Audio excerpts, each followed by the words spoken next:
আল্লাহ তাআলার special verdict, special ফয়সালা হচ্ছে যে তোমরা আল্লাহ ছাড়া কারো ইবাদত করবে না এবং ওয়াবিল ওয়ালিদাইনি ইহসানা, তোমরা তোমাদের মাতা পিতার, তোমাদের প্যারেন্টসদের প্রতি ইহসান করবে, সদাচরণ করবে, ভালো আচরণ করবে, তাদের অনুগত থাকবে। আমরা যেটাই করি না কেন আমরা যেন আমাদের কাজগুলোকে খুবই যত্নের সাথে করি, আমরা যেন খুব মনোযোগ দিয়ে করি।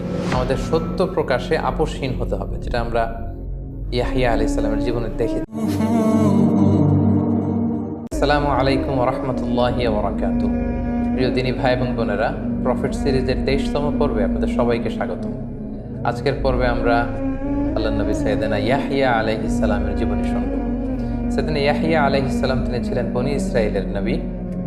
তিনি সাইয়েদনা জাকারিয়া আলাইহিস সালামের সন্তান ছিলেন, ঈসা আলাইহিস সালামের মামা ছিলেন এবং আল্লাহ তাআলা স্বয়ং নিজেই সাইয়েদনা ইয়াহিয়া আলাইহিস সালামের নাম রেখেছিলেন। এবং মজার ব্যাপার হচ্ছে, নবীদের মধ্যে তিনি একমাত্র নবী যিনি চিরকুমার ছিলেন, তিনি বিয়ে করেননি। সাইয়েদনা ইয়াহিয়া আলাইহিস সালাম এবং ওনার ভাগিনা ঈসা আলাইহিস সালাম, এই দুজনকে আল্লাহ তাআলা ছোটবেলাতেই নবুয়ত দান করেছেন।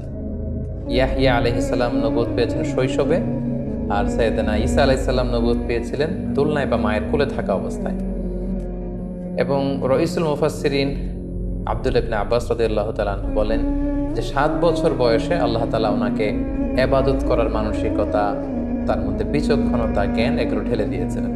এবং তাফসীরে ইবনে কাসিরে এটাও এসেছে যে তার বয়সের ছেলেরা যখন খেলতে যেত, সাইয়েদনা ইয়াহিয়া আলাইহিস সালামকে যখন তারা ডাকতো, তারা বলতো ইযহাব বিনা নালআব, ইয়াহিয়া চলো, লেটস প্লে টুগেদার, আমরা খেলি। ফাকালা, তিনি বলতেন আলিল্লাহি খুলিকনা, আমরা কি খেলাধুলার জন্য সৃষ্টি হয়েছি? ইযহাবু নুসাল্লি, তোমরা যাও, আমি সালাত আদায় করব। সো এভাবেই সাইয়েদনা ইয়াহিয়া আলাইহিস সালাম ছোটবেলা থেকেই খেলাধুলা, দুনিয়ার মোহ, চাকচিক্য, লোভ এগুলো থেকে নিজেকে আড়াল রেখে বা বিরত রেখে তিনি আল্লাহ তাআলার ইবাদতে, আধ্যাত্মিকতার চর্চায় তিনি মগ্ন ছিলেন। এবং আল্লাহ তাআলা নিজেই যে ইয়াহিয়া আলাইহিস সালামের নাম রেখেছিলেন, এটা আল্লাহ তাআলা সূরাত মারিয়ামে চমৎকারভাবে বলেছেন। তিনি উল্লেখ করছেন যে ইয়া জাকারিয়া, হে জাকারিয়া, ইন্না নুবাশশিরুকা বিগুলামিন ইসমুহু ইয়াহিয়া, আমি তোমাকে এক সন্তানের সুসংবাদ দিলাম, তার নাম ইয়াহিয়া। প্রিয় দর্শক, আপনাদের মনে আছে যে গত পর্বে আমরা এটা উল্লেখ করেছি, সাইয়েদনা জাকারিয়া আলাইহিস সালামকে বার্ধক্যের বয়সে আল্লাহ তাআলা একটা সন্তান দিয়েছিলেন, আর সেই সন্তানটি হচ্ছে আল্লাহর নবী ইয়াহিয়া। আল্লাহ বললেন যে হে জাকারিয়া, তোমাকে একটা ছেলে সন্তানের সুসংবাদ আমি দিলাম, ইসমুহু ইয়াহিয়া, তার নাম হচ্ছে ইয়াহিয়া। লাম নাজআল লাহু মিন ক্বাবলু সামিয়্যা, পৃথিবীতে তার আগে কারো নাম আমি ইয়াহিয়া রাখিনি। অর্থাৎ ইয়াহিয়া আলাইহিস সালাম নিজেই সর্বপ্রথম এমন ব্যক্তি যার নামের সাথে ইয়াহিয়া শব্দটি যুক্ত হয়েছে, এর আগে কেউ এই নাম রাখেনি পৃথিবীতে। এবং কোরআনের অনেকগুলো আয়াতে আল্লাহ তাআলা ইয়াহিয়া আলাইহিস সালামের কিছু ক্যারেক্টারিস্টিক্স বা অ্যাট্রিবিউটস বা গুণাবলীর কথা তিনি বলেছেন। যেমন সূরাত আলে ইমরানের একটি আয়াতে আল্লাহ তাআলা আল্লাহ নবী ইয়াহিয়া আলাইহিস সালামের 4টি গুণের কথা বলেছেন। এর মধ্যে একটি গুণ হচ্ছে যে মুসাদ্দিকাম বিকালিমাতিন মিনাল্লাহ, ইয়াহিয়া আলাইহিস সালাম আল্লাহর কালিমার সত্যায়নকারী। এখানে কালিমা দ্বারা উদ্দেশ্য হচ্ছে আল্লাহর নবী ঈসা আলাইহিস সালাম, কারণ ঈসা আলাইহিস সালামকে বলা হতো কালিমাতুহু, আল্লাহর কালিমা, আল্লাহর বিশেষ একটা শব্দ, আল্লাহর বিশেষ একটা আদেশে পৃথিবীতে বাবা ছাড়া ঈসা আলাইহিস সালাম এসেছিলেন। আর ঈসা আলাইহিস সালাম যে নবী হবেন এটার কনফার্মেশন দিয়েছেন সাইয়েদনা তার মামা ইয়াহিয়া আলাইহিস সালাম। তিনি নিজে এটাকে সত্যায়ন করেছেন যে হ্যাঁ, ঈসা সে নবী, আমার পরের বনী ইসরাইলের সর্বশেষ নবী হচ্ছে ঈসা। এটা হচ্ছে তার একটা গুণ যে মুসাদ্দিকাম বিকালিমাতিল্লাহ, আল্লাহর কালিমার সত্যায়ন তিনি করেছেন। 2 নম্বর যে গুণটি আল্লাহ বলেছেন সেটা হচ্ছেন ওয়া সাইয়্যিদা, অর্থাৎ ইয়াহিয়া আলাইহিস সালাম নেতা ছিলেন। লিডারশিপ বা নেতৃত্বের যে গুণাবলী এটা তার মধ্যে ছিল। তিনি যেখানে যেতেন লোকজন তাকে ঘিরে ধরত। তিনি চমৎকারভাবে মানুষকে মন্ত্রমুগ্ধকর কথা শোনাতে পারতেন। লোকজন তার কাছে আসতো, তাকে মানত, তার নেতৃত্ব সবাই মেনে নিয়েছিল। যেন আল্লাহ তাআলা বলেছিলেন যে সাইয়্যিদা, ইয়াহিয়া সে নেতা ছিল, হি ওয়াজ এ লিডার। 3 নম্বরে আল্লাহ তাআলা বললেন ওয়া হাসুরা, তিনি নারীদের প্রতি অনাসক্ত ছিলেন। স্বাভাবিকভাবেই পুরুষ নারীদের প্রতি আসক্ত হবে এবং পৃথিবীর সব নবীরা বিয়ে করেছেন। আর বা'আন মিন সুনানিল মুরসালিন, 4টা সুন্নাত আছে যেটা সব নবীদের মধ্যেই পাওয়া যায়, এর মধ্যে একটা হচ্ছে বিয়ে। সব নবীরাই বিয়ে করেছেন, কিন্তু এক্ষেত্রে আল্লাহ নবী ইয়াহিয়া আলাইহিস সালাম ছিলেন এক্সেপশনাল। তিনি বিয়ে করেননি। শুধু বিয়েই করেননি, তিনি জীবনে কখনো নারীদের প্রতি কোনো অ্যাট্রাকশন, কোনো জৈবিক আকর্ষণ তিনি কখনো ফিল করেননি, অনুভব করেন। এজন্য আল্লাহ তাআলা ওনাকে বলেছেন হাসুরা, তিনি নারী অনাসক্ত ছিলেন। তার জৈবিক চাহিদার লাগামকে তিনি সবসময় নিয়ন্ত্রণ করতে পারতেন, তিনি কখনো এটা ফিলই করতেন না। এবং 4 নম্বর সিফাত বা গুণাবলীর সর্বশেষ গুণটা হচ্ছে আল্লাহ বলছেন ওয়া নাবিয়্যাম মিনাস সালিহিন। ইয়াহইয়া আলাইহিস সালাম আল্লাহ তাআলা নেককার একজন নবী ছিলেন। সুবহানাল্লাহ। তাহলে এই আয়াতে 4টি গুণের কথা আমরা জানলাম। ইয়াহইয়া আলাইহিস সালামের ব্যাপারে কালামুল্লাহ মাজিদে আল কোরআন আল কারীমে আল্লাহ তাআলা খুব বেশি আলোচনা করেননি। 3টি জায়গায় ছোট্ট ছোট্ট প্লটে আল্লাহ তাআলা কিছু আলোচনা করেছেন। এবার আমরা যদি সূরা মারিয়ামের দিকে তাকাই তাহলে আমরা সেখানে দেখব যে আল্লাহ তাআলা ইয়াহইয়া আলাইহিস সালামের প্রতি ওনার স্পেশাল কিছু মার্সি অ্যান্ড ব্লেসিংস তিনি উল্লেখ করেছেন, সেগুলোর বর্ণনা পাওয়া যায়। যেমন আল্লাহ তাআলা বলছেন ইয়া ইয়াহইয়া খুযিল কিতাবা বিকুওয়া, হে ইয়াহইয়া তুমি কিতাবকে দৃঢ়তার সাথে, আযম বিল জাযমের সাথে আঁকড়ে ধরো। কিতাব দ্বারা মুফাসসিরিন ইকরাম একমত হয়েছেন যে তাওরাত কিতাব উদ্দেশ্য, যেহেতু ইহুদিদের কাছে একটা মেজর কিতাব হচ্ছে যেটা মূসা আলাইহিস সালামের উপর নাযিল হয়েছিল, তাওরাত। এই তাওরাত কিতাবের ব্যাপারে আল্লাহ তাআলা বলছেন হে ইয়াহইয়া তুমি তাওরাতকে আঁকড়ে ধরো, মানে তাওরাত শেখো, তাওরাত বুঝো, তাওরাতের শিক্ষা মানুষের মধ্যে ছড়িয়ে দাও। এবং সাইয়েদনা ইয়াহইয়া আলাইহিস সালাম ছোটবেলায় তাওরাতকে মুখস্থ করেছিলেন। তারপর আল্লাহ বলেছেন ওয়া আতাইনাহুল হুকমা সাবিয়্যা, শৈশবকালে বাল্যকালে আমি ইয়াহইয়াকে বিচক্ষণতা দিয়েছি। এখানে হুকুম বলতে কেউ বলেছেন বিচক্ষণতা, কেউ বলেছেন ফায়সালা দেওয়ার যোগ্যতা।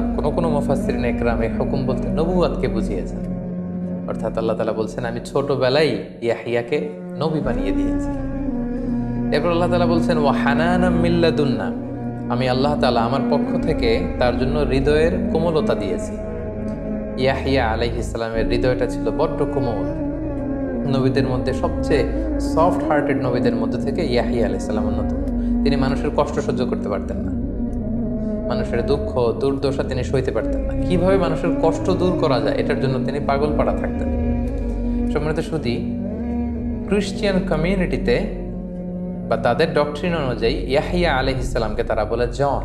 আমরা জানি যে জন নামটা খ্রিস্টানদের মধ্যে খুব পপুলার একটা নাম, কারণ এটা হচ্ছে জন দিয়ে তারা ইয়াহইয়া আলাইহিস সালামকে বোঝায়। তো তারা আল্লাহ নবী ইয়াহইয়াকে জন দ্য ব্যাপটিস্ট বলে, জন দ্য ব্যাপটিস্ট। এবং আমরা যত ক্রিশ্চিয়ান ব্যাপটিস্ট মিশনারির নাম শুনে থাকি তাদের ভাষ্য মতো according to the doctrine of Christianity তারা ইয়াহইয়া আলাইহিস সালাম তার বাণী প্রচার করে এবং তার দ্বারা উদ্বুদ্ধ হয়ে তার যে মমতা ভালোবাসা মানুষের মধ্যে ছড়িয়ে দেওয়ার এই যে আদর্শ, এটাকে তারা প্রচার করতে চায়। এবং এটাই আল্লাহ তাআলা বলেছেন যে ওয়া হানানাম মিন লাদুন্না, আমি জনকে অর্থাৎ আমি ইয়াহইয়াকে আমার পক্ষ থেকে বিশেষভাবে হৃদয়ের কোমলতা দান করেছি। এরপর আল্লাহ বলেছেন ওয়া যাকাতান, আমি তাকে পবিত্রতা দিয়েছি। আমরা একটু আগেই শুনলাম যে নারীদের প্রতি যে আসক্তি পুরুষদের, এটা থেকে তিনি মুক্ত ছিলেন। এরপর আল্লাহ বলেন ওয়া কানা তাকিয়া, তিনি ছিলেন আল্লাহ ভীরু, খোদা ভীরু। ওয়া বাররাম বিওয়ালিদাইহি, তিনি মাতা পিতার প্রতি অনুগত ছিলেন। তার পিতা জাকারিয়ার প্রতি অনুগত ছিলেন, তার মাতার প্রতি অনুগত ছিলেন, মা বাবার খেদমত তিনি করেছেন, তাদের অনুগত ছিলেন। ওয়ালাম ইয়াকুন জাব্বারান আসিয়া, তিনি অধ্যত ছিলেন না, অবাধ্য ছিলেন না। সুবহানাল্লাহ। তাহলে সূরাত মারিয়ামে কিন্তু আমরা যদিও খুব অল্প পরিসরে আল্লাহ তাআলা ইয়াহইয়া আলাইহিস সালাম সম্পর্কে আমাদের জানিয়েছেন, আমরা চমৎকার কিছু অ্যাট্রিবিউটস, কিছু গুণাবলী বা তার প্রতি আল্লাহ তাআলার বিশেষ কিছু ব্লেসিংসের কথা আমরা এখানে জানতে পারলাম। সম্মানিত শুধু ইয়াহইয়া আলাইহিস সালামের দাওয়াতের ব্যাপারে কোরআন আল কারিমে কিছু বলা হয়নি, কিন্তু আমরা এটা জানি যে তিনি বনী ইসরাইলের নবী ছিলেন, ফলে বনী ইসরাইলের লোকদের মাঝে তিনি দাওয়াতি কাজ করেছেন। এবং একটি আয়াত থেকে আমরা এটি বুঝি যে আল্লাহ তাআলা তাকে বলেছেন ইয়া ইয়াহইয়া খুযিল কিতাবা বিকুওয়া, হে ইয়াহইয়া তুমি কিতাবকে মজবুতভাবে আঁকড়ে ধরো। এবং এই কিতাব দ্বারা উদ্দেশ্য হচ্ছে তাওরাত।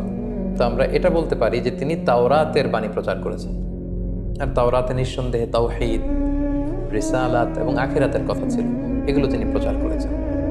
সম্মানিত শুধু এ পর্যায়ে আমরা ইয়াহইয়া আলাইহিস সালামের মৃত্যুবরণ সম্পর্কে জানব। সাইয়েদনা ইয়াহইয়া আলাইহিস সালাম তিনি স্বাভাবিক মৃত্যুবরণ করেননি, ওনাকে শিরুচ্ছেদ করা হয়েছিল। এবং আমরা জানি যে বনী ইসরাইলের লোকদের স্বভাব ছিল তারা নবীদের বিরোধিতা করত, তাদের বিরুদ্ধে ষড়যন্ত্র করত এবং তারা অন্যায়ভাবে তাদের নিজেদের নবীদেরকে হত্যা করত, যেটা কালামুল্লাহ মাজিদে অনেকগুলো আয়াত আল্লাহ তাআলা বলেছেন। যেমন সূরা বাকারাতে আল্লাহ বলেছেন, আফা কুল্লামা জাআকুম রাসূলুম বিমা লা তাহওয়া আনফুসুকুম, তাদের কাছে যখনই কোনো নবী এমন নিয়ম নিয়ে আসতো যেটা তাদের ভাল লাগতো না, ইস্তাকবারতুম, তখন তারা কি করত? অহংকার প্রদর্শন করত। বা ফারিকং কাযযাবাতুম, তারা কেউ কেউ নবীদের বিরোধিতা করত, তাদের মিথ্যা প্রতিপন্ন করত। ও ফারিকং তাকতুলুন, আর তারা কেউ কেউ তাদের নবীদেরকে হত্যা করত, নিজেরা নিজেদের নবীদেরকে হত্যা করত। সূরা বাকারার 91 নম্বর আয়াতে আল্লাহ তাআলা বলছেন, ফালিমা তাকতুলুনা আম্বিয়া আল্লাহি মিন ক্বাবলু ইন কুনতুম মুমিনিন। আল্লাহ বনী ইসরাইলকে উদ্দেশ্য করে বলছেন যে, হে বনী ইসরাইল, তোমরা যদি বিশ্বাসী হয়ে থাকো তাহলে কেন তোমরা তোমাদের নবীদেরকে হত্যা করেছো? তাহলে এই দুটি আয়াত থেকে আমরা বুঝলাম যে বনী ইসরাইলের একটা বদ স্বভাব ছিল, তারা নিজেরা তাদের নিজেদের নবীদেরকে হত্যা করত। সেদিন ইয়াহিয়া আলাইহিস সালামের শিরোচ্ছেদ বা হত্যাকাণ্ডের ঘটনাটি এমন ছিল, ওই সময় একজন অত্যাচারী বাদশা ছিল যাকে হিরোডোস বা হিরোড বলা হয়, হিরোড অ্যান্টিপাস, যার উল্লেখ আমরা সাইয়েদনা জাকারিয়া আলাইহিস সালামের পর্বেও শুনেছি। এই বাদশা কোনো কোনো বর্ণনায় এসেছে যে তার আপন ভাগ্নিকে পছন্দ করে বিয়ের সিদ্ধান্ত নিল। কোনো কোনো বর্ণনায় বা ঐতিহাসিকদের বর্ণনা মতে এসেছে যে তিনি তার আপন ভাতিজিকে বিয়ে করার সিদ্ধান্ত নিয়েছিল, কিন্তু তাওরাত অনুযায়ী এই বিয়েগুলো অবৈধ ছিল। কেউ কেউ তার বিরোধিতা করলো, কিন্তু তার ভয়ে কেউ আওয়াজ করতে পারলো না। কিন্তু আল্লাহর নবী ইয়াহিয়া আলাইহিস সালামের কথা আমরা শুনেছি যে তিনি মানুষের দুঃখ দুর্দশা দূর করতে চাইতেন, তিনি নেতা ছিলেন, তার মধ্যে লিডারশিপ কোয়ালিটি ছিল, তিনি গণমানুষের সাথে তার একটা অ্যাটাচমেন্ট ছিল। ফলে তিনি যখন এটা শুনতে পেলেন এবং আল্লাহ তাআলা তাকে তাওরাতের বাণী প্রচার করতে বলেছেন, তিনি এটার বিরোধিতা করলেন এবং তার বিরোধিতার সাথে সুর মিলিয়ে এলাকার লোকজন রাজার বিরোধিতা শুরু করলো। এবং সে কারণেই তৎকালীন রাজা আল্লাহ নবী ইয়াহিয়া আলাইহিস সালামকে বন্দী করেছিলেন এবং জোরপূর্বক তিনি তার ভাগ্নি অথবা কোনো বর্ণনা মতে ভাতিজিকে বিয়ে করেছিলেন। এবং সেই ভাগ্নি কোনো একটা অনুষ্ঠানে সে রাজার কাছে দাবি করেছিল যে, তুমি যদি আমাকে খুশি করতে চাও তাহলে এই ইয়াহিয়ার শিরোচ্ছেদ করে তার মাথাটাকে আমাকে উপহার দাও। এবং এই পাষণ্ড বাদশাহ এই কাজটিই করেছিল। সে নির্মমভাবে আল্লাহর নবী ইয়াহিয়া আলাইহিস সালামকে প্রথমে কারারুদ্ধ করেছিল এবং কারাগারে আল্লাহর নবী ইয়াহিয়া আলাইহিস সালামকে সে হত্যা করেছিল। শিরোচ্ছেদ করে আল্লাহর পয়গম্বর ইয়াহিয়া আলাইহিস সালামের খণ্ডিত মাথা সে তার স্ত্রীকে উপহার দিয়েছিল। সম্মানিত, শুধু এভাবেই আল্লাহর নবী ইয়াহিয়া আলাইহিস সালাম পৃথিবী থেকে বিদায় নিয়েছেন এবং তিনি ছিলেন বনী ইসরাইলদের কাছে প্রেরিত সর্বশেষ নিহত নবী। এরপরে আর কোনো নবীকে আল্লাহ তাআলা বনী ইসরাইলের কাছে পাঠাননি যে নিহত হয়েছে। সম্মানিত, শুধু এ পর্যায়ে আমরা আল্লাহর নবী ইয়াহিয়া আলাইহিস সালামের জীবনী থেকে কিছু লাইফ লেসন বের করবার চেষ্টা করব।